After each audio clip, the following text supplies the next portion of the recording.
This is as far as you see. You're like, oh, this will never come back to me.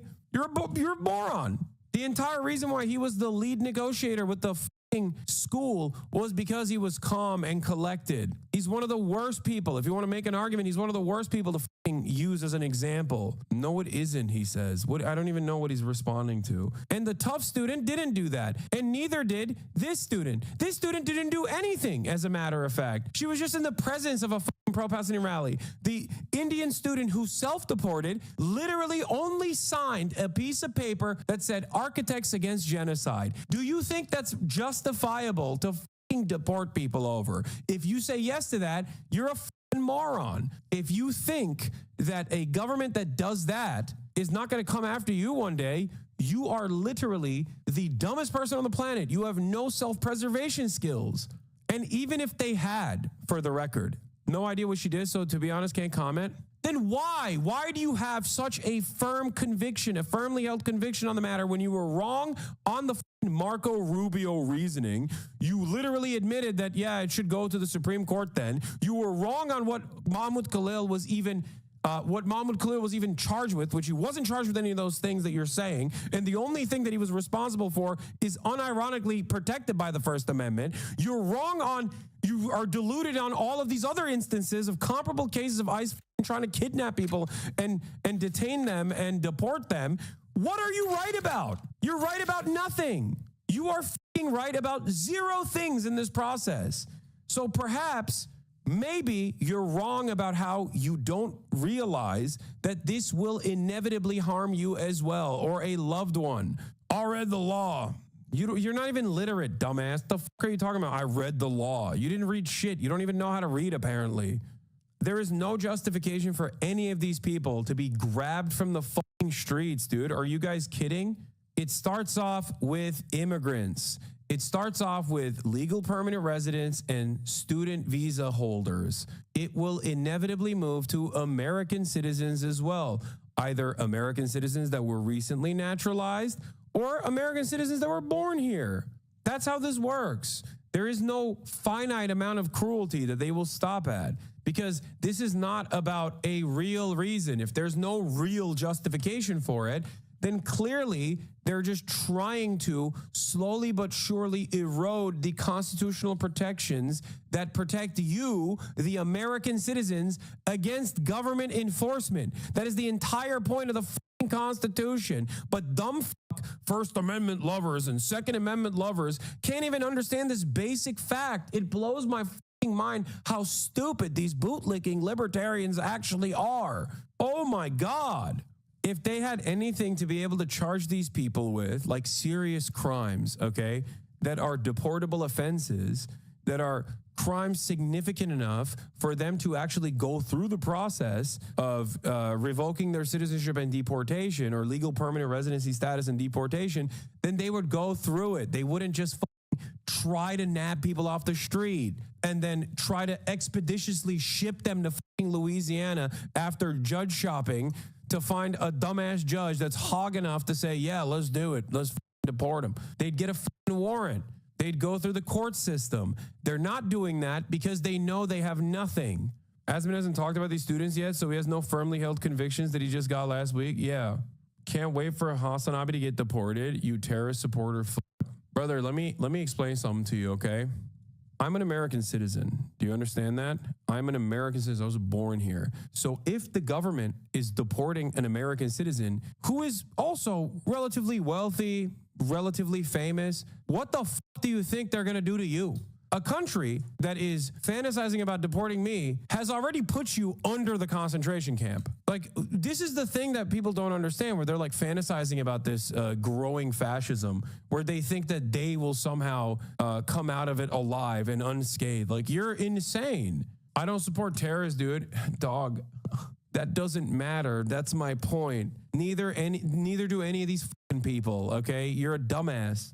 You think that the American government is your fucking manager, okay? You're like, oh yeah, no, it's great. I just called the manager and then the manager takes care of this thing, because you're stupid enough to just not click X on my live stream, where you can't stop yourself from watching me and just get increasingly angrier and angrier, while not realizing that an American government that does that to someone like myself is going to destroy you. It's going to destroy you before it destroys me, I promise you. I at least have some kind of financial status to be able to fight against this sort of thing. So you're actively advocating for your own demise. You're cutting off your nose to spite your face. They fired like 60K vets from the VA. What does this chatter think will happen to them?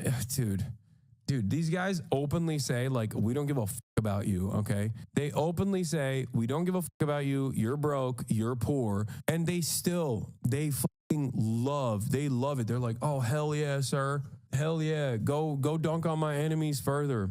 I don't care. You're so stupid, man.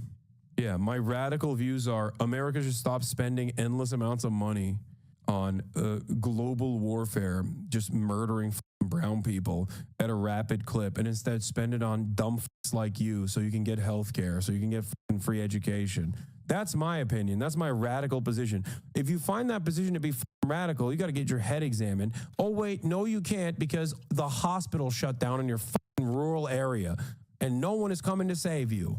So that's why you sit around in a hovel every goddamn day, angrier and angrier, until the ISPs also remove themselves from your locality. And you go, why did this happen? I can't even watch my least favorite Twitch streamer any longer. Keep advocating for your own demise, dude. Dumbass views. Hope you get yours. Yes, I hope I do get the same output that I put out. I hope that people also advocate for my best interests as well, because that's what I'm doing for you. You might not recognize it, but that is unironically what I'm doing for you. So I wish that all my haters, instead of being fantasizing about different ways of murdering me, would be fantasizing about different ways of improving my living standards, like a walkable city, public transit, a reduction in traffic. These are fantastic ways to improve my life in a really meaningful way. I hope you advocate for that in the same way that I advocate for your best interest. The screams of a frightened Tufts University graduate student as a half-dozen ICE agents intercept her on a Somerville sidewalk and cuff her late Tuesday afternoon. The police. Her attorney says Rumeysa Ozturk, a PhD student, is a Turkish national here on an international student visa. She was walking up the sidewalk near her home, about to get dinner with friends to break her Ramadan fast, when the masked agents took her into custody and put her in an unmarked vehicle. Neighbors claim they've been watching the area. We had noticed a person sitting in a Ford Explorer, black Ford Explorer, just on the corner of our street for a full day with the engine on and taking notes, so we were a little bit surprised to see that. That's one of the cars, and that's the other car that's kind of involved here. It was Mike Mathis's security camera that caught the arrest, saying one of the vans had been on the street yesterday since the early morning. Can I see some faces here? How do I know this is the police? I live in Somerville. You know, we're supposed to be a sanctuary city. We're supposed to be a place of safety. She's a student here on a visa. It's unclear why Ozturk was targeted. She had allegedly voiced support for the pro-Palestinian movement at Tufts, but was not known as a prominent leader. Her attorney said in a statement, "We are unaware of her whereabouts and have not been able to contact her." I'm not kidding when I say this. Like, judging by the pattern I've seen so far, it's literally Stop Anti-Semitism, Beitar, and Canary Mission style operations that are directly feeding the federal government new targets to go after. Like, I think they're just like finding random victims. I mean, they're openly flexing, by the way. Beitar just straight up says they're working with the federal government. They have lists of people that they just send to ICE with the hopes that they'll do this to them. It's fucking insane. Canary Mission doxed her 2 days before she was detained. Well, there you go. Jewish Zionist groups, Canary Mission, Beitar, ADL, are leading the charge in having Muslims rounded up by federal agents, thrown in ICE detention centers, and deported for their speech, ignoring how anti-Muslim, anti-Arab structural racism and violence is fomented and plays out in this country, and who is at its helm, hand in hand with the government and every major institution, is to aid and allow this fascism to thrive, and the eradication of Palestinians to be justified. Rumeysa's only crime was writing a f***ing op-ed for the university paper last year. Öztürk was a student at Tufts doctoral program for child study and human development, had her visa revoked, her attorney said. The university email confirmed and stated it had no prior knowledge of the incident. Öztürk's attorney Masa Kambabai filed a habeas petition in Massachusetts federal court seeking Oster's release. U.S. District Judge Indira Talwani has ordered ICE not to relocate Osterg out of Massachusetts without advance notice. ICE must also explain why central transfer is necessary before any relocation occurs. Osterg has been vocal about her pro-Palestine stance and co-authored a March 2024 op-ed criticizing Tufts' handling of pro-Palestinian activism. Her lawyer says she was recently doxxed on Canary Mission, a site known for targeting pro-Palestinian activists by publicly sharing their photos and details. This is reportedly the first known instance of a student activist being targeted by federal immigration authorities in Boston.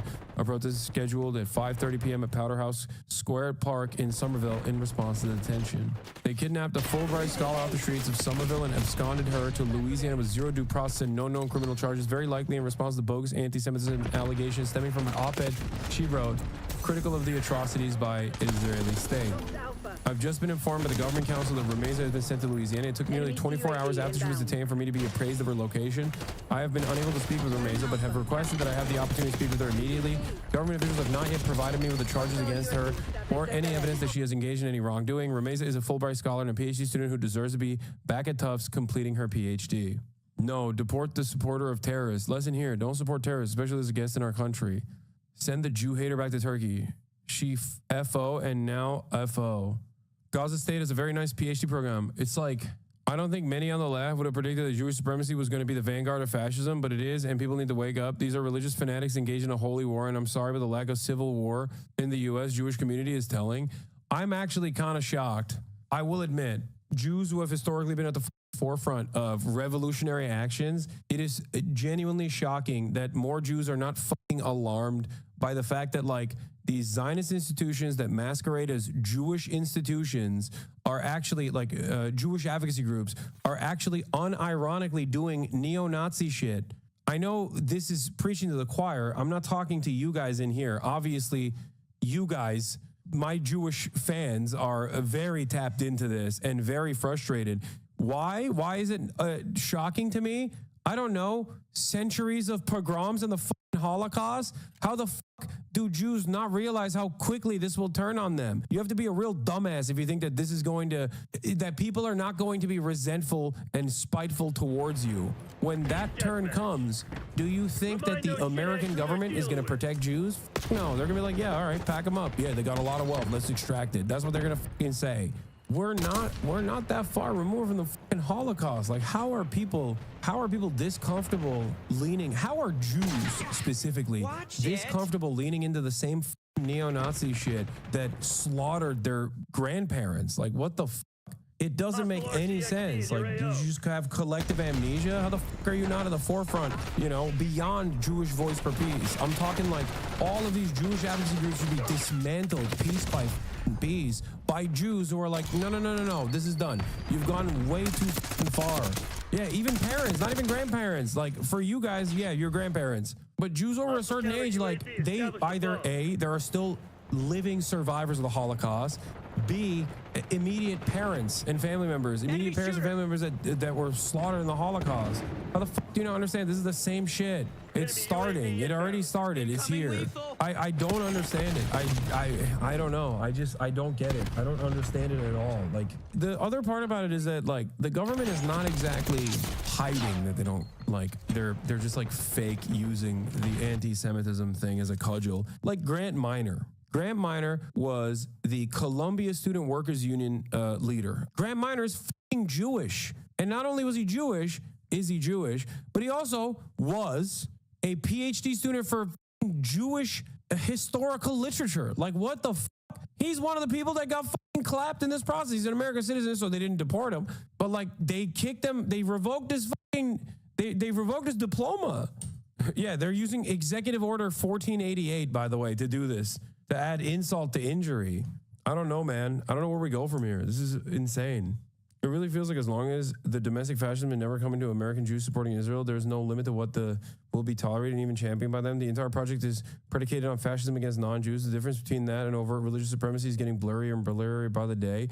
It is overt religious supremacy because Zionism, which is, especially in the United States of America, the expression of Judaism is not done on the boundaries of, like, Yom Kippur or you know, following the religious tenets closely. It's, for many secular Jews, it's done on the boundary of Zionism. It's become this like national religion. It's all the aspects of community, all the aspects of like religious expression almost always tie back to the Zionist project. The defense and the maintenance of a religious, ethno-religious supremacist apartheid state. Like everything, all the symbols of religion are used in this regard.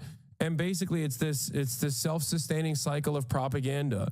So for a lot of people, I feel like, and this is just, my experience talking to anti-Zionist Jews and Zionist Jews alike, as far as I understand, it is basically a substitution from, following the religion or having a sense of community on the boundaries of Judaism, and instead following the religious aspects and finding a sense of community over defending Israel.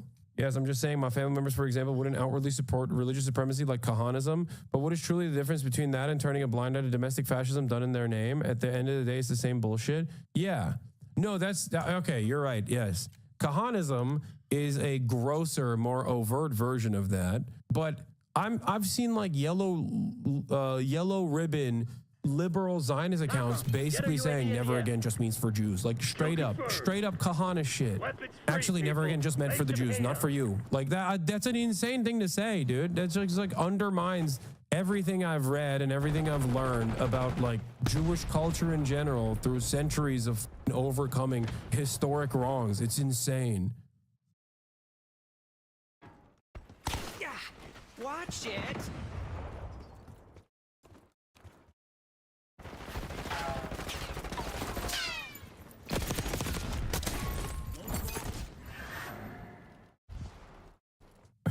Laura bringing it immediately back to the main point of contention that she wants addressed, which is crazy. This is the most journalism I've seen from Fox News. Ironically, more journalism than even Goldberg at this point. Textgate, Yemengate, Houthi group chat gate, whatever you want to call it. I have a lot of unique thoughts on the matter that I haven't really seen be broadly reflected in other mainstream outlets. Our story begins in Yemen. As you guys know, the Ansar Allah movement, led by the Al-Houthi family, also known as the Houthis, which was redesignated as a terrorist group under the Biden administration under Operation Prosperity Guardian, has been maintaining a blockade on the Red Sea. Biden spent $1 billion in Operation Prosperity Guardian to try and stop them from overtaking ships passing the Red Sea in an effort to thwart the flow of commerce that goes through Israeli ports.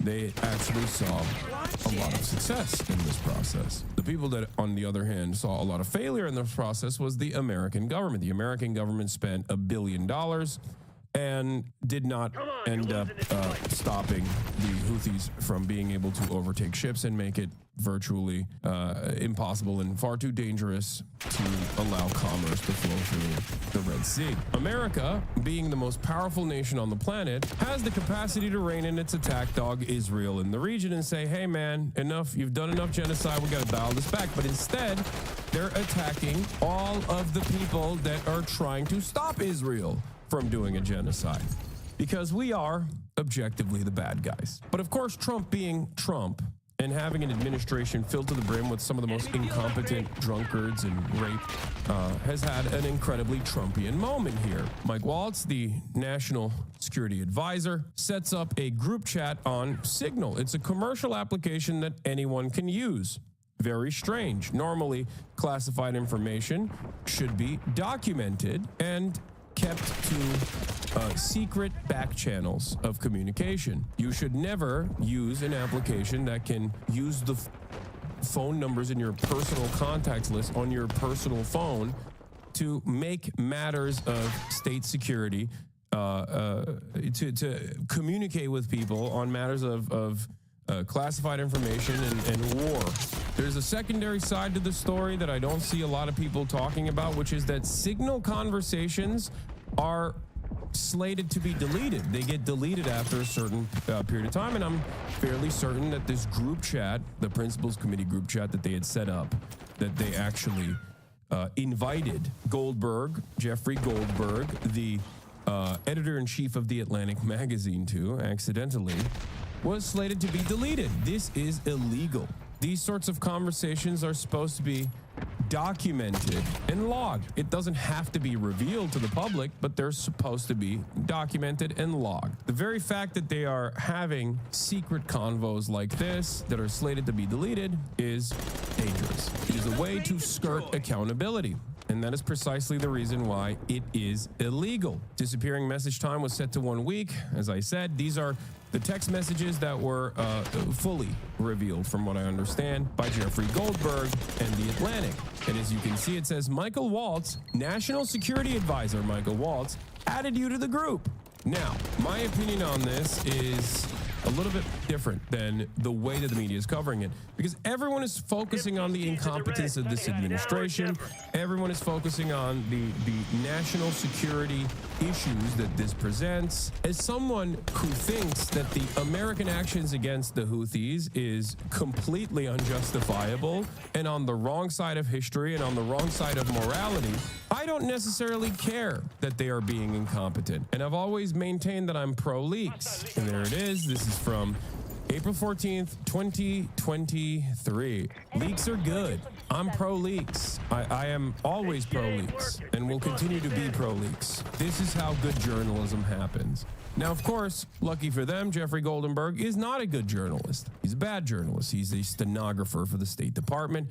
He has actively championed the Iraq War and followed through on the lies that the American government was presenting. So for that reason, he managed this in, I think, the worst ways possible, because he's a careerist. That's precisely the reason why the National Security Advisor, Michael Waltz, had his phone number to begin with. Having said that, everyone's focus on this has been the hypocrisy. Hillary Clinton vindicated, or the fact that they made this blunder, this very stupid mistake. And I get that. It's funny. That part is funny. And their defense of this, the administration's defense of this, has been even funnier. But I think it's still more important to remember that these guys are talking about blowing up civilians in the poorest nation on the planet. And for what reason? Because the poorest nation on the planet has decided to take matters into their own hands against a much more powerful nation in the region, doing unlimited child murder in a genocidal campaign that they have enacted. I think that in and of itself is far more important to discuss, and I don't see anybody discussing that aspect of it. What was the best way for Goldberg to have handled the situation, in your opinion? Never revealed that he actually has access to this data until he gets something that is so alarming that he writes about it. I think he just stays in the chat. If they don't recognize that he's in the chat, he just stays in the chat and he keeps logging for as long as he can. Or he reveals the plans instantly. Would have been illegal for him to do this. He has an affirmative duty to let them know he f***ed up. They f***ed up, you mean, not he. I know what you're saying, but he can't just lay in wait. Yeah, I don't care. I don't care about the affirmative duty in this situation. I don't think you guys understand. I am an unconditional supporter of Edward Snowden, Julian Assange, Chelsea Manning, and many others. So you're not going to get me to go, yeah, he actually shouldn't gather as much intel as possible and then blow the whistle on all of it. What are you talking about? He's a journalist. The expectation from us as American citizens should not be to have journalists play ball with the State Department. Virtually every big investigation, from the Pentagon Papers all the way back to uncovering the massacres in Vietnam, shouts out to Seymour Hersh for that, they were all actions that were inherently against the State Department's opinions and goals. And they were illegal, technically. Modern liberals have unironically forgotten about what journalism is supposed to be. Playing ball with a government is not what journalism is. But of course, that's the reason why Mike Waltz, the freaking national security advisor to the Trump administration, has Jeffrey Goldberg's phone number to begin with. It is the heart of the problem with modern journalism. It is part of the reason why people don't trust journalists in general. Look, Sarah, as you were just saying there, we're getting an extraordinary minute-by-minute look at some of those messages now that The Atlantic has published in the wake of the president's and others' assistance yesterday. There was no classified information in these, but we're also getting a peek behind what led to the publishing of these. The Atlantic, we're told, as they're writing in the magazine this morning, that they alerted the White House and other national security agencies and said that they did plan to publish and ask if there were any objections. So the White House press secretary is pushing back again this morning, a very familiar page from the Trump playbook, and again attacking the Atlantic, calling it a hoax, going after. They should all be sucking up to the Atlantic, you know what I mean, for not immediately leaking this information, which they should have, in my opinion. They should be kissing Goldberg's feet for not immediately verifying whether or not this group chat had any veracity. Like that's another thing. Jeff Goldberg being like, "Oh, I thought it was a joke." Like, dude, what is wrong with you? You are the editor-in-chief of a prominent legacy media publisher, and you didn't, like, you had this incredible scoop dropped on your feet, placed upon you on a silver platter, and you didn't investigate further. You didn't, like, try to see if these numbers were actually the numbers of the people that you were in the group chat of, to figure out whether or not this was a real conversation taking place, and then instantly report on it. Every part of this story frustrates me as someone who does a lot of media criticism, okay? You're not a random guy. You should know better. And then he left the group chat too. He's like, "I'll see myself out. Peace, boys." Every part of this is so frustrating. Him saying he thought it was a joke is a lie, bro. Yeah, I'm willing to bet that is a lie. Yes. Good morning, Robin. This morning, all eyes once again on the White House. This has been an extraordinary 24 hours with the president and some of his most senior cabinet officials trying to brush off this story by attacking the reporter Jeffrey Goldberg. But Goldberg did not seek out this explosive story. He was handed it. Yeah, the media intrigue side of the story is actually shocking. Like, I haven't heard anyone from any serious news publication turn around and say, it's kind of odd that he didn't reveal this information immediately. As a matter of fact, they keep celebrating the fact that it was actually Jeffrey Goldberg and not some other scary person, like a person who would do real reporting on the matter. It just strikes me as so strange, because, like, it almost feels like the media, all of these, like, legacy publishers, are unironically praising Goldberg for doing something that their jobs require him not to do, for doing the opposite of what he was supposed to do in that process. It's very, very strange. I don't know. Michael Waltz claimed that he's never met, don't know, never communicated with Jeffrey Goldberg. Here's a photo of Waltz standing next to Goldberg during a 2021 event at the French embassy. The event Waltz attended, a Q&A with French filmmaker, was moderated by Goldberg. This is right behind him, dude. Somebody that was with Mike Waltz, worked for Mike Waltz at a lower level, had, I guess, Goldberg's number. This is also pretty funny, because even Waltz hasn't gotten his story straight. When this came out, and they had, like, what, 2 days now? The immediate goal should be to find a coherent narrative and stick to it. And because they are so incredibly incompetent, they can't even find a coherent, consistent narrative here. And the part of this that I don't see a lot of people talk about is this. This is illegal. You cannot have disappearing messages in 4 weeks when it's the Principals Committee having private correspondence over classified war plans. You can't talk about striking a foreign nation, which, by the way, still at a certain point in time required congressional approval.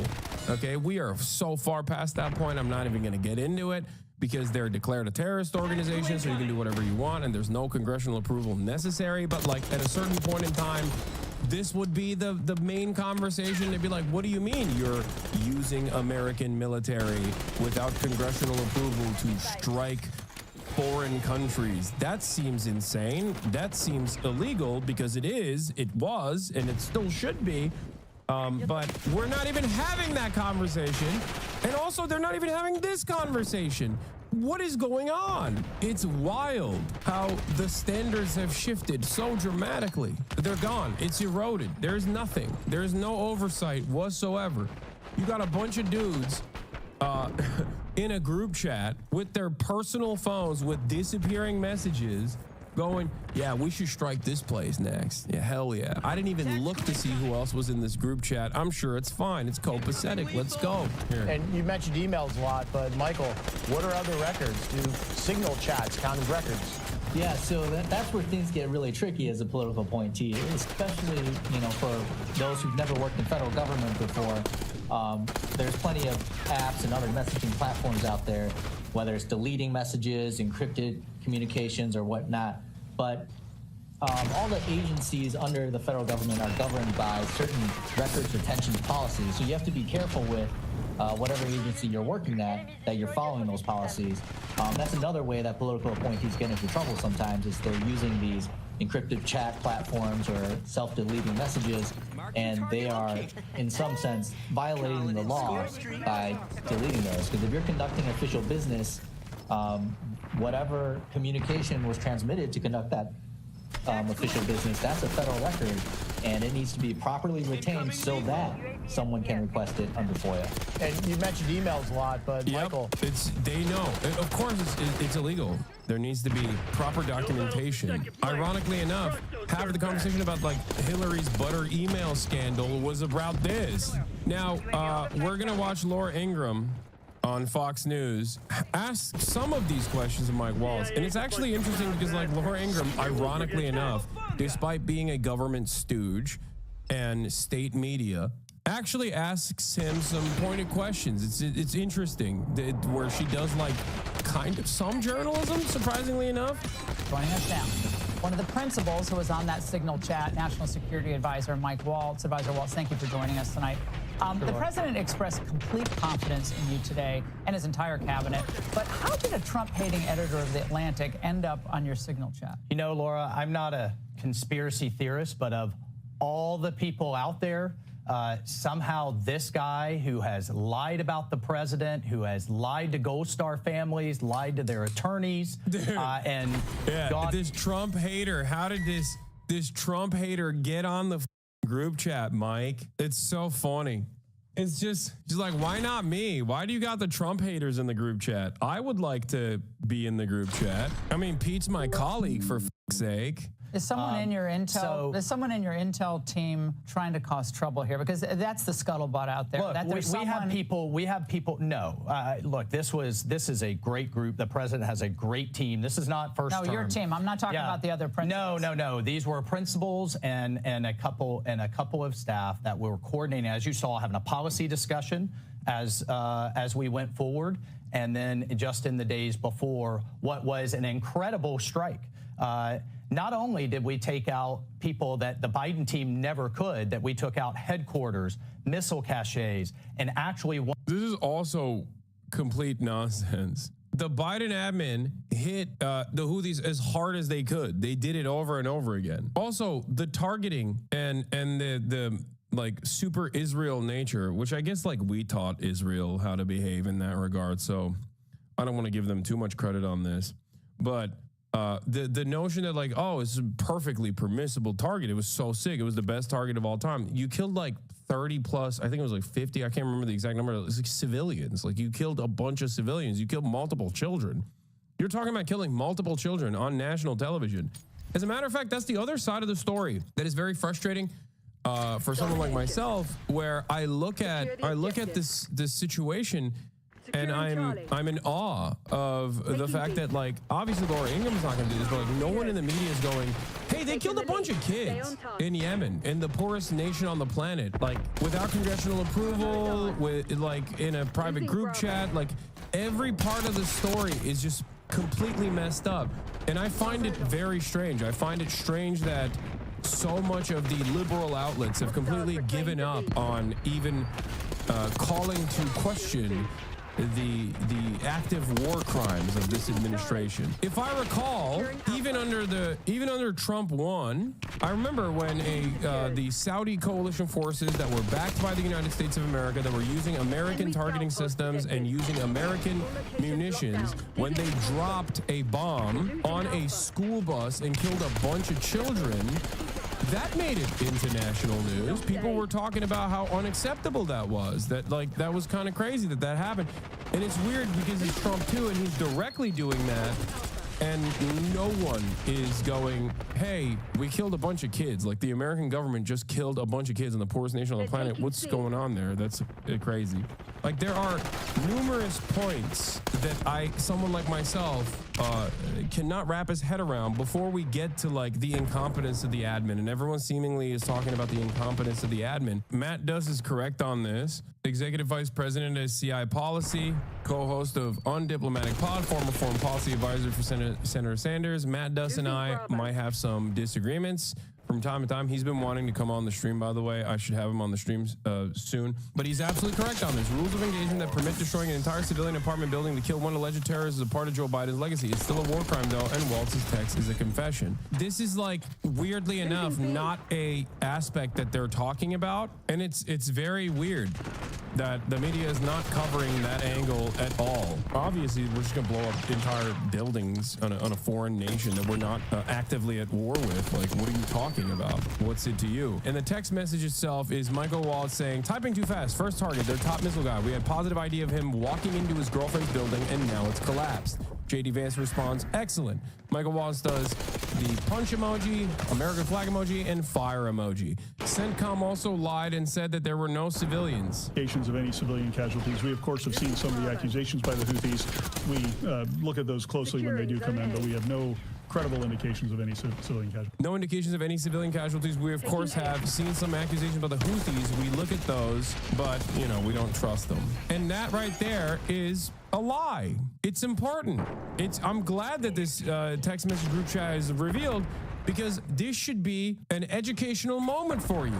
Oh my God, the Pentagon spokesperson is lying to the American public, is lying to the NatSec reporters. How shocking. And we're going to figure out how this happens. So you don't know what staffer is responsible for this right now? Well, look, a staffer wasn't responsible, and look, I take full responsibility. I built the group. My job is to make sure. Huh. Okay. Interesting. Cool. Look, a staffer wasn't responsible. I take responsibility, but also we are all trying to find out who did this. We're all getting together and actively trying to find out who done it. Is a real who done it situation. I mean, I invited him. He's a scumbag. I don't know him. I do know him, but I don't know him. And also, it's not my fault, but it is, I take responsibility over it. It's like, how did you not do your due diligence before going on the freaking Laura Ingraham show, man? They are so laughably incompetent. I'm losing my mind. They just don't, I guess they don't need to be competent at all, because everybody's just kind of letting them do all of it without any sort of pushback whatsoever, you know? I mean, I don't mean to be pedantic here, but how did the number have you ever had somebody's contact that shows their name, and then you have somebody else's number there? I never make those mistakes. Right? You got somebody else's number on someone else's contact. So of course I didn't see this loop. Driving RCXD. I'm sorry, what? So you had his phone number in your phone. You just thought it was a different JG? Is that what it is? Like, come on, Laura. Who amongst us hasn't put in the wrong contact information for a different person? Sure, that's fine. But that means that you still had Goldberg's phone number. User in the group. It looked like someone else. Now, whether he did it deliberately or it happened. He did it deliberately. Goldberg did it deliberately. Like, he got someone else with a similar enough name that's supposed to be a part of the principal committee group chat to give you his number instead. Because you added him. You added him into the group chat. Then in some other technical meaning is something we're trying to figure out.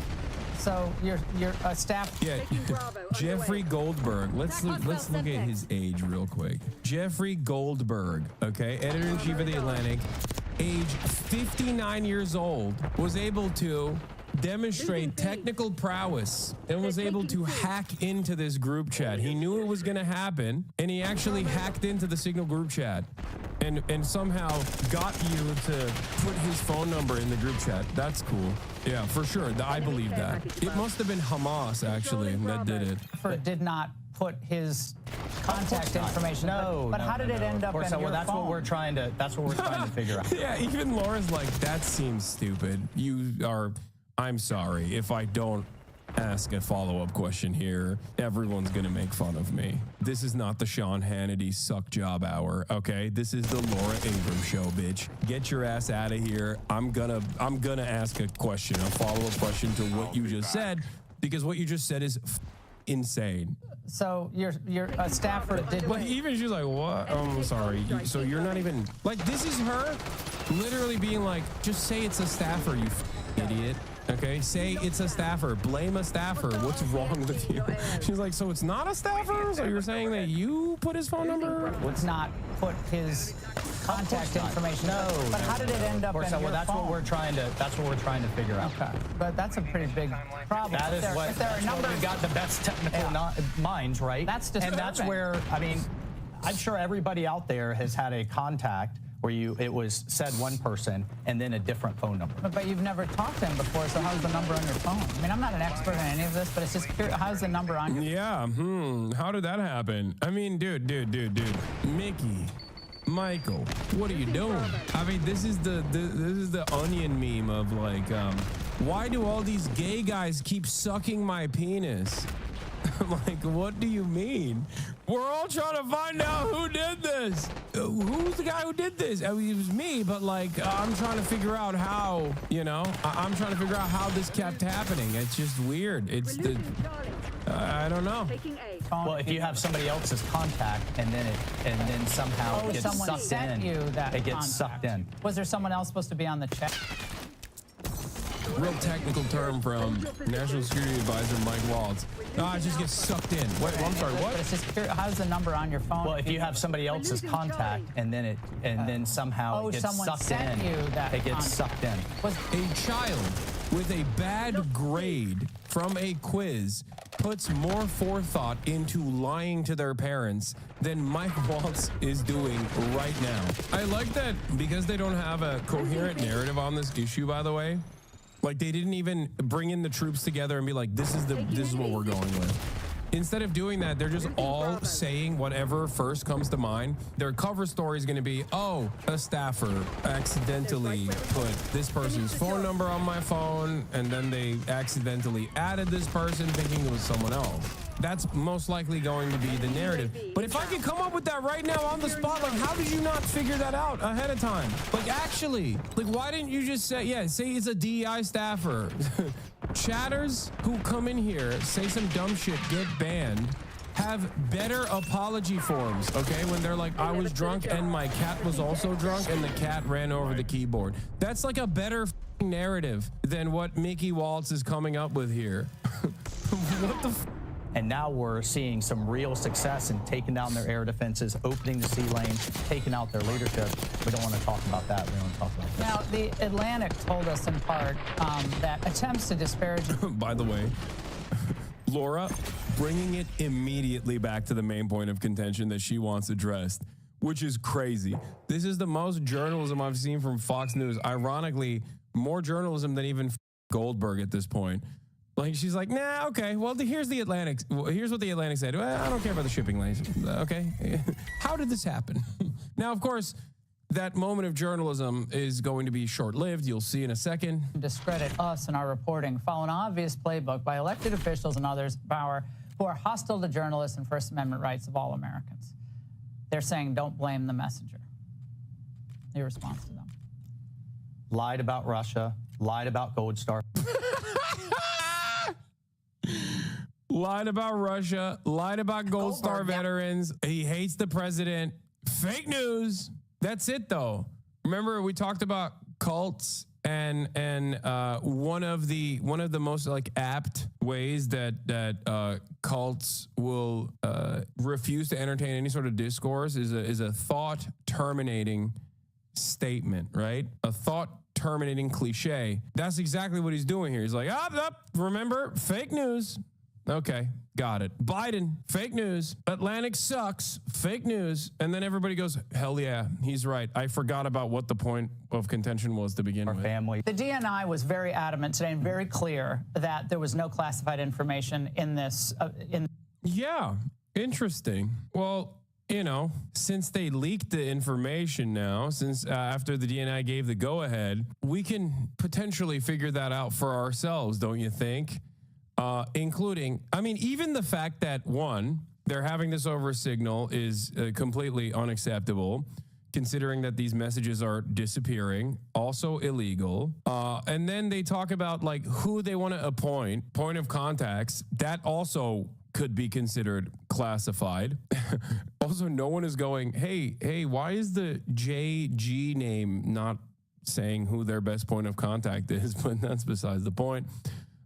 You know, using your personal phones for this is also obviously illegal as well. VP, Pete Hegseth says, I understand your concerns and fully support you raising with POTUS. Important considerations, most of which are tough to know how they play out. Economy, Ukraine peace, Gaza, etc.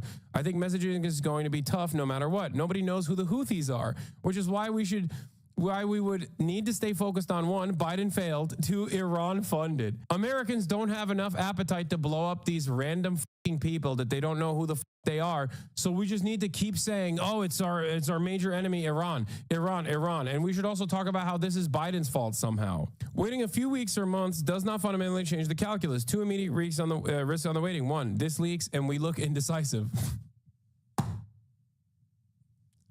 Well, the drunk guy knew.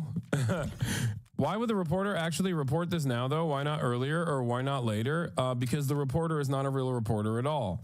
Because if he was a real reporter, at some point, once they start talking about like what targets they're going to strike, he should have revealed this information, or he should have shut the fuck up and kept logging as much info as possible from this group chat until the group chat became dormant. European navies do not have the capability to defend against the types of sophisticated anti-ship cruise missile and drones the Houthis are now using. So whether it's now or several weeks from now, damn, they are glazing the Houthis, by the way. I just want to say, glaze sesh. Poorest nation on the planet, by the way. Poorest nation on the planet. Pete Hegseth.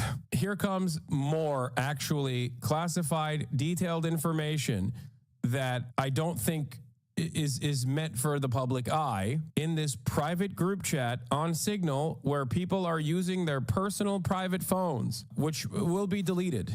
Team update. Time now. 11:44 Eastern. Weather is favorable. Just confirmed with CENTCOM we are a go for mission launch. 12:15 Eastern. F-18's launch first strike package. 13:45. Trigger-based F-18 first strike window starts. Target terrorist is at his known location, so should be on time. Also strike drone launches. MQ-9s. Now, if you know something about the Houthis, they love peppering those MQ-9s. They've taken out numerous of them, but the American government is still using them in operation on the bombing campaigns in Sanaa and numerous other parts of Yemen. More F-18s launched, second strike package. Strike drones on target. This is when the first bombs will definitely drop, pending earlier trigger-based targets.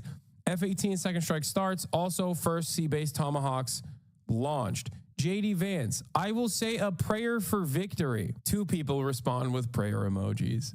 Michael Walsh set the disappearing message time to 4 weeks. He says, VP, building collapse, had multiple positive ID. Pete, Corilla, the IC, amazing job. JD Vance goes, what? Michael Wall says, typing too fast. The first target, their top missile guy. We had positive ID of him walking into his girlfriend's building, and it's now collapsed. Excellent. This is an admission of a war crime. They did a targeted strike on a civilian building where they knew full well that there were other civilians in the building to eliminate what they considered to be a high-profile, high-value target without any congressional approval whatsoever, without any sort of accountability whatsoever, while using millions of taxpayer-funded dollars. I need you to understand that these are real questions that people should be asking, and yet no one is asking these questions in mainstream news. What the is going on? This is yet another indication that we have devolved as a society. This is over. There are no more interest in checks and balances whatsoever. Also, thanks Obama for really, showing the way of how to do this, not just in Yemen, but in general. Like, the reason why people don't even ask this question any longer is because liberals have also done exactly this and greatly lowered the restrictions. And then this is the details of who were on the Houthi PC small group. Here's how Jesse Waters chose to defend this, by the way. We've all texted the wrong person before Incredible stuff. It's kind of cool for regular people just to see, okay, how do these decisions get made with the president and the... Yeah, now we've moved on to it's actually good that these text messages leaked. You know, obviously Miller is representing the president, but I actually thought it was really refreshing to see how you all seem to have mutual respect. No one's like blowing off another person's opinion. And none of us know anything about how decisions were made in the Biden administration. Nothing. Yeah. Well, or if he was even there. Yeah, the Biden administration never invited a journalist into a private Signal app conversation about striking targets. And of course, if they had done such a thing, we would have a very different approach here at Fox News on that issue. That's awesome. Like, no, it's great that this stuff leaked. I mean, the professionalism demonstrated by your deeply unprofessional and perhaps illegal conversation is awesome. We love to see it, folks. But you see this healthy back and forth, this respectful back and forth, different points of view. But at the end of the day... Dog, Trump is not deciding. Like, he wasn't in the group chat. Like, what do you mean? Like, it's the group chat right here openly shows that Trump is also not in the driver's seat of this stuff either. The logs show J.D. Vance being like, hey, this decision actually goes against the president's agenda. Someone should let him know. Like, what are you talking about? Mike Waltz of Signal Chat fame forgot to lock down his Venmo and is full of journalists. Oh my God. Oh my God, Mickey, how are you like this? God, I love this admin. They're so stupid. Oh, it's so awesome. Oh, we're back. We're freaking back. Trump is gonna kill him. Trump is going to assassinate him. They're gonna be like, well, says here you gave money to a journalist who called me a poopy face. Well, that's right. What is going on? What's happening? You will never get me to criticize this administration for being the most incompetent, because every time they do this, it is yet another I told you so moment. People will literally be like, oh, the intricate relationship between access journalists within the DC blob and NatSec reporters versus members of authority within the national security apparatus is a real thing. Oh, you sound a lot like the Alex Jones of the left here. And then they just literally will get drunk and be like, yeah, I texted every one of my contacts my penis. And all of a sudden, in the most laughable way, we find out that, oh yeah, it is true. That is a real thing. It's awesome. It's great. I love it. More of this, please. Less of the bombing, more of this. Their incompetence basically shreds the veneer of civility and clandestine operations that are being done for good reasons, supposedly. Like, all of that is gone. You just know exactly what is happening. What you see is what you get. Just like when Donald Trump was yelling at Zelensky, being like, you don't hold the cards, I hold the cards, shut the fuck up. Like, that is a moment of brutal honesty. Should that be happening in broad daylight right before a potential ceasefire negotiation? No, I understand why it shouldn't. It's brutal, but it's honest. But amidst the broadcasters, producers, and talking heads, one name stands out from the crowd. Judith Miller, who was summarily fired from the New York Times after it was revealed that her reporting on the Iraq war was categorically false. Which, by the way, you know who else did that but never got fired? Editor-in-chief of The Atlantic, Jeffrey Goldberg. Oh, it's Big Booty Judy! Rearing her ugly head. Woo! Only in this community do people get excited at war criminal press, access journalist, propagandist for the war on terror, Judith Miller drop in a prospect.org article. I need context, King. Context is being delivered on the article. It says, who was summarily fired from the New York Times after it was revealed that her reporting on the Iraq war was categorically false and obtained almost verbatim from Vice President Dick Cheney. Judith Miller is an example of how the New York Times played a significant role in manufacturing consent for the illegal, unjustifiable occupation of Iraq that killed 1 million plus Iraqi people.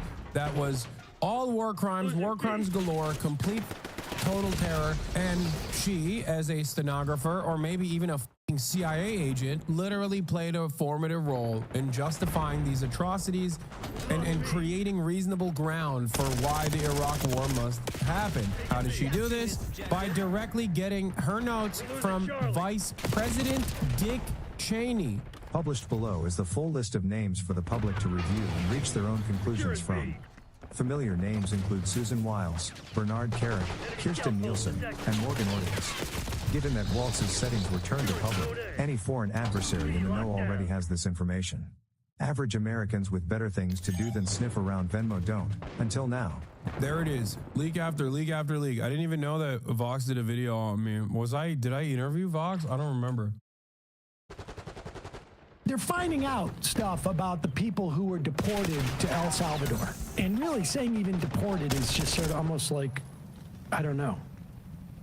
Disappeared to? Yeah, I mean, in many respects, disappeared to, because when you're deported, there's a process. You're not just scooped up or dragged from a jail or detention center and put on a plane. There's actually a process. So deported actually makes it sound better than it is. It is being reported now that, I think this is from the Washington Post, this young couple spent 2 years in Colombia before applying. They left Venezuela in 2021. They spent 2 years applying for refugee status in Colombia, right? They're doing everything they should here.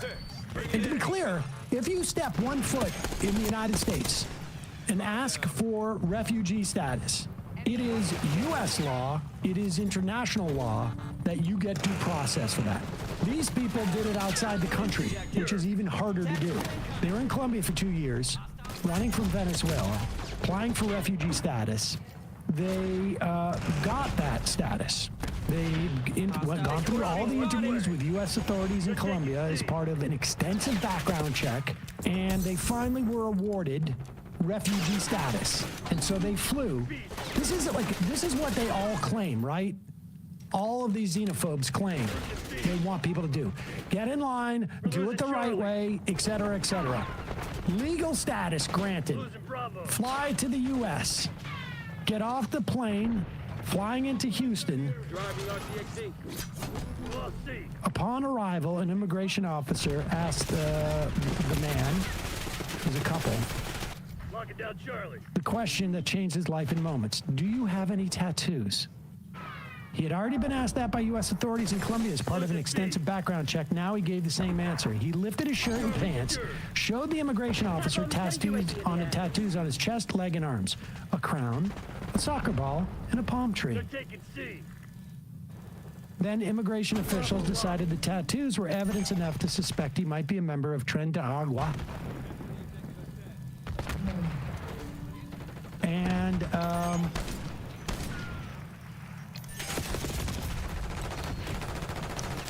his girlfriend, threatened with detention for months, agreed to be deported back to Colombia. He spent the next almost couple of months in 3 different immigration detention centers in Texas. We're losing Charlie. Then on March 15th, he was put on that plane to El Salvador.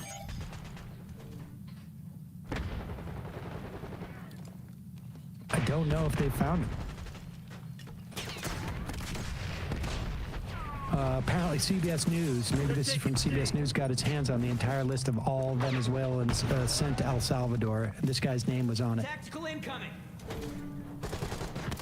The Catholic Charities of Dallas had been expecting to help this guy and his girlfriend transition into life in the U.S. when they learned that he'd been detained and the girlfriend deported.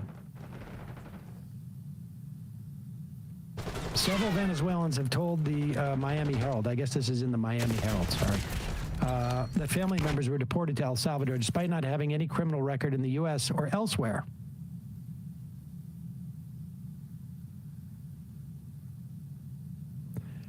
Jersey Reyes Barrios, a professional soccer player from Venezuela, took part in peaceful demonstrations against Maduro's regime in 2024. He was detained, tortured with electric shock and suffocation. He was released. He fled to the U.S. seeking protection.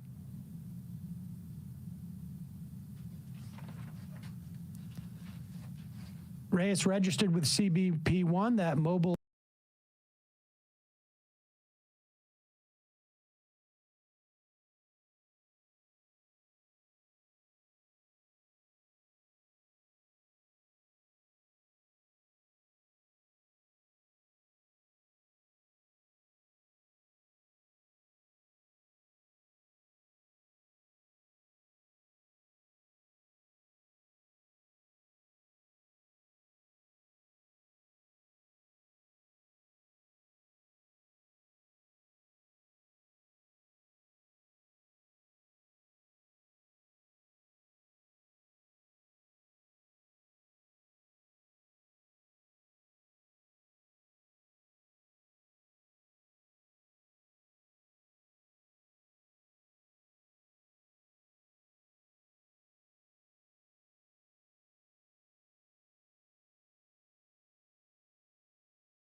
watching a lot of Ethan Klein content, but I've been observing, and it seems that the crash out is undeniable.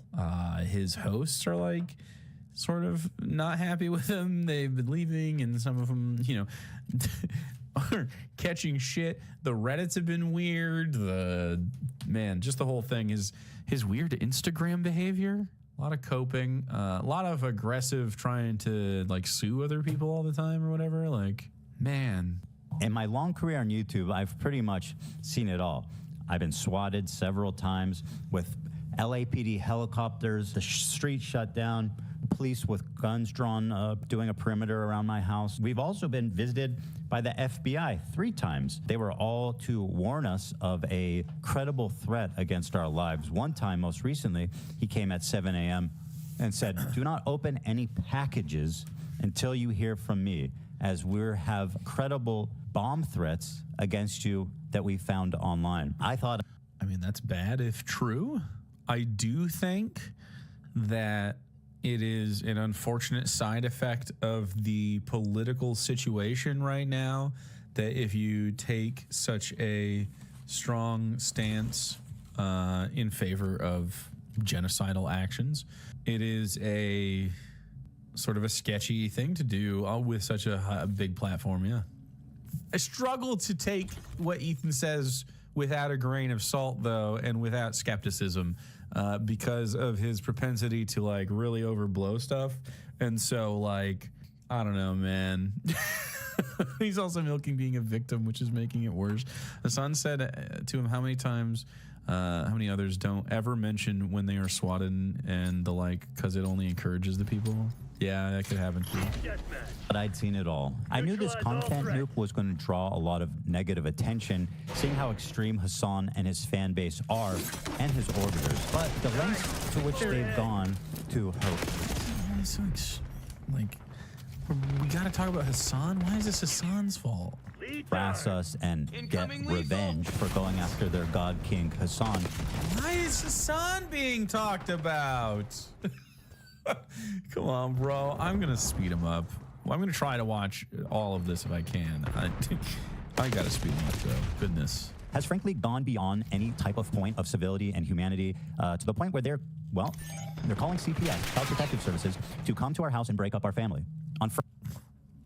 Okay, why are they doing that? Friday morning, an agent showed up to our house saying that they had received an anonymous tip that our children were crawling around in dog shit, eating dog shit, and contracting diseases. Not only have they called CPS on us, now they're starting to try to call in a 50. Is Ethan bingo possible? Oh, man. It would just be, what, 25 squares of Hassan.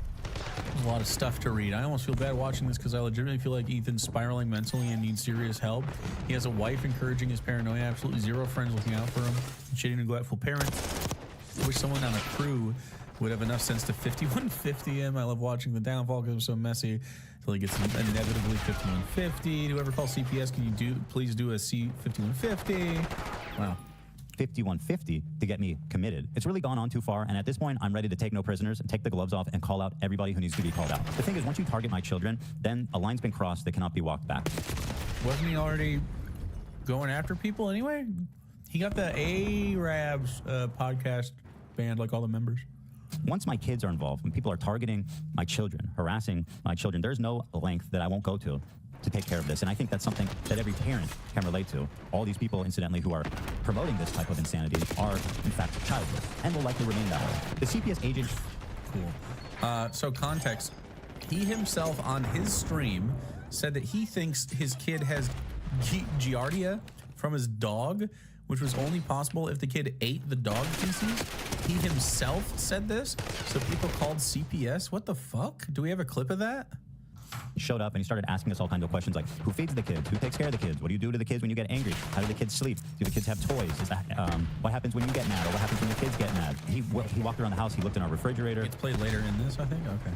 He walked all around looking for dog shit, apparently, although when he showed up immediately, he said, wow, this place is clean. Our 3- and 5-year-old boys were at school. Our 8-month-old is upstairs sleeping when he visits, and he says, I need to go upstairs and look at your infant visibly to see him and confirm he's okay. Well, he's napping in his crib. He goes upstairs to look around the house, to snoop around.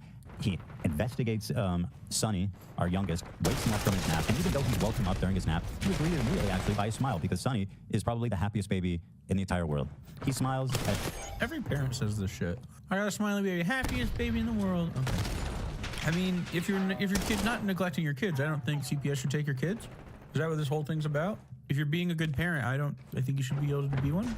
At everybody. His name is Sonny because he is just a ray of sunshine. He just gave him a big smile, and he's just the sweetest kid in the world. So we went back downstairs to continue the conversation, at which point he said something that both me and Hila had us both saying abso-fucking-lutely not. He said he was going to go to the children's school to interrogate them there. And we both said, you are absolutely not going to ever go to their school and talk to them. That is fucking insane. We agreed that... The CPS agent? He'll come back to our house and interview our 3- and 5-year-old children at a time when they're at home, so he doesn't need to humiliate them in front of his peers, his teachers, the staff there, and needlessly stigmatize them. Is the term astigmatize? Is that a young? I mean, I'm kind of two minds on this. It's kind of the CP, it's kind of the agent's like prerogative, I think, to decide whether or not your home is a safe place to interview the kids. But I do think that if you're in the room with them, that's very leading and stuff. So you mean stigmatize? Astigmatism is when your eyes are at different focals, right?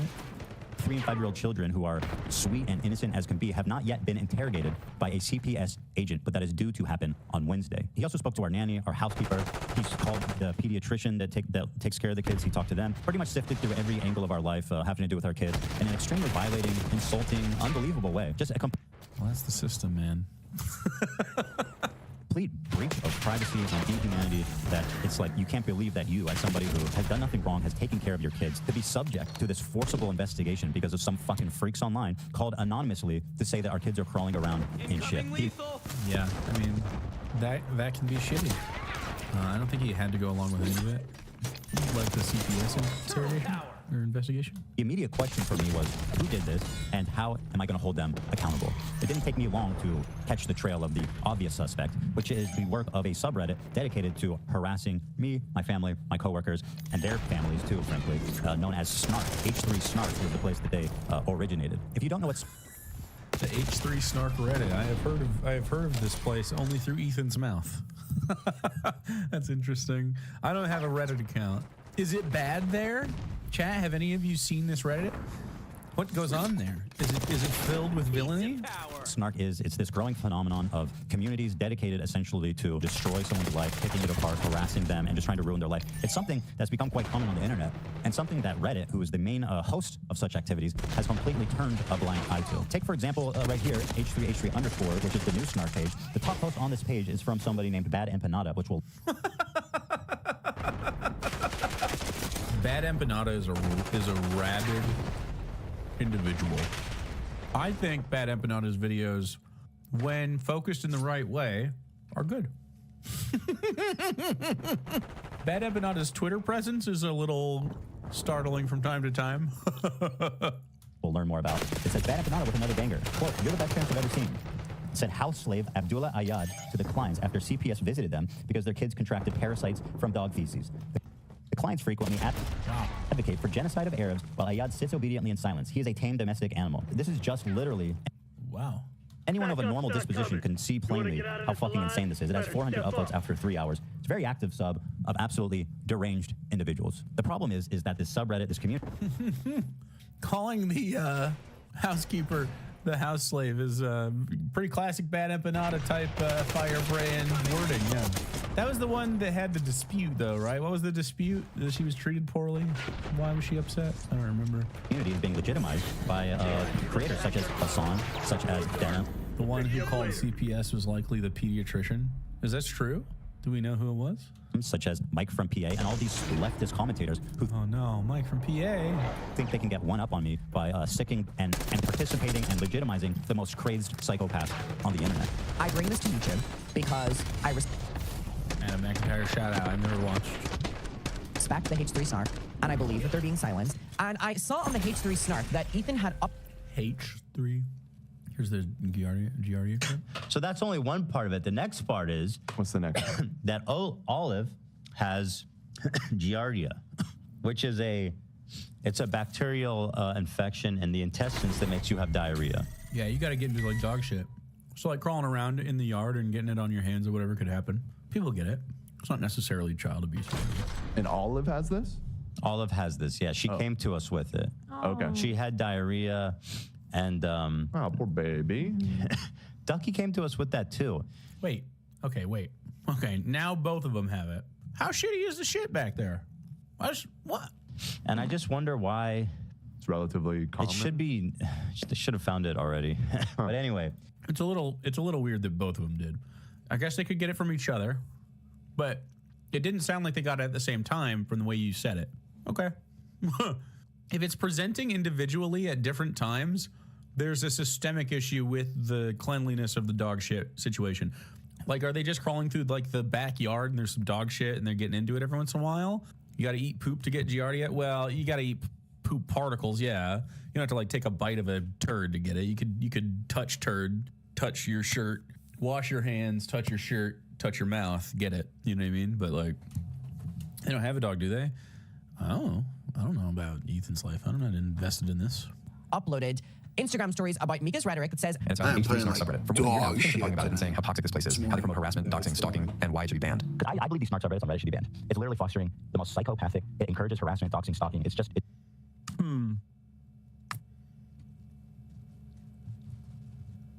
I guess it's fine as long as it's not the Destiny subreddit.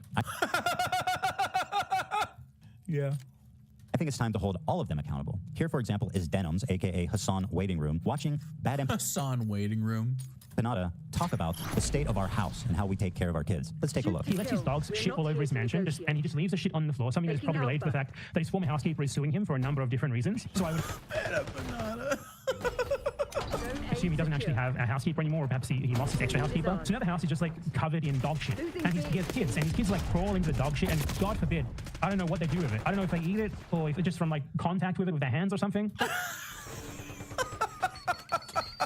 I mean, that's how you would get Giardia. I don't know. You have to handle in some way shit particles. They contracted a parasite that I had previously never heard of in my life called Giardia. I heard about it because I was a professional kitchen manager, restaurant guy. And so, had to learn food safety and get certified in thing. And we talk about Giardia. The dog shit that is all over too. Dude, how is it that like maybe once a week I look into what Ethan Klein's been up to, and every time I manage to find more and more terrible shit. He's mad because she watched this video and was like, yeah, it sounds bad. Ethan tells a story about his family getting Giardia. We already have Mold Mondays. Now we have shit Saturdays. Also, this is not a joking matter, by the way. It can be very severe and deadly to small children. I mean, much like many other illnesses, it's very, very, very dangerous when infants get the same sicknesses that adults get. There are lots of things that you can get as an adult. You're totally fine. You'll be A-okay. No problem. You will not be A-okay if you get Giardia. You will shit like fucking crazy, though, and maybe probably puke, too. Okay, don't do that. If you take a shit or you handle dog shit or whatever, wash your hands, chat. Beaver fever. Canadian geese commonly carry it. It's usually contracted by humans by drinking contaminated water from lakes. A child, a small infant that has no immune system, shouldn't be catching anything. Now, at this point, as he continues, notice... Wait, why was that bad? Was that language fucking bad, Ethan? What? Do you not agree with her? Just because your kids? I think you could be mad a little bit at Bad Empanada, who is the one making the claims there. That's fine. Why isn't that? That's a clip of Denims watching the Bad Empanada thing, though, not just Bad Empanada. Chat. Ethan has a big crush on Denims. Is almost in a complete universal agreement. Call CPS. Call child endangerment. CPS, social services. Bro needs to unironically call CPS. That's child endangerment. Okay, if his kids have Giardia, they need to be taken away. Actual worst father ever, etc., etc. I'll let the chat play for you, but you can see just how crazed this community is. And once again, this is Denim's chat. Dogs getting Giardia is not uncommon. You gotta clean up motherfucker's family rooting around in dog shit. California Child Protective Services. Ethan is fighting shadows in his basement. The call came on the services. No, one day. I don't think anything that's happening here is like particularly gross. You mean just because they're saying to call it, you're saying that this is evidence that one of the chatters or whatever called it 2 days before the call to CPS. So it took 2 days. His house is covered in dog shit. So you think Twitch chatters stewed about this for 48 hours before calling? I don't know. Maybe. And his neglected children raised by nannies have contracted parasites previously unknown to science from the feces. I don't think it was this stream if it happened 2 days after. That happened during stream, if that was the case.